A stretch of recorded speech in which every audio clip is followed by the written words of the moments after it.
সেই 2011 সালে Lionel Messi প্রথমবারের জন্য এসেছিলেন ভারতে। কলকাতায় আর্জেন্টিনা বনাম ভেনেজুয়েলা ম্যাচে সেটাই ছিল মেসির আর্জেন্টিনা জার্সিতে প্রথমবার অধিনায়ক হওয়া। তখনকার কোচ সাবেলা এখন আর বেঁচে নেই। মাঝে গঙ্গা দিয়ে বয়ে গেছে অনেক জল। আর্জেন্টিনা এখন বিশ্বকাপ চ্যাম্পিয়ন, কোপা চ্যাম্পিয়ন। হ্যাঁ, মেসি আবার আসছেন ভারতে, তবে এবার কলকাতায় নয়, এবার লিওর গন্তব্য কেরালা।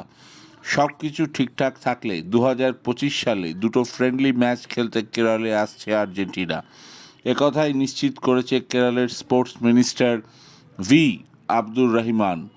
তিনি জানিয়েছেন, কেরলের gold and silver merchants association খরচ বহন করবে আর্জেন্টিনাকে কেরলে নিয়ে আসতে।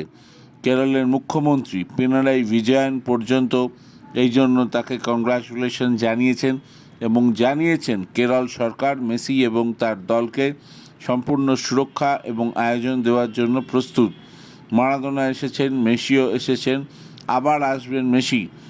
কেরলে আসবেন বটে, কিন্তু বাংলা থেকেও এবং সারা ভারতবর্ষ থেকেও মানুষ সেই ম্যাচ দেখতে যাবে।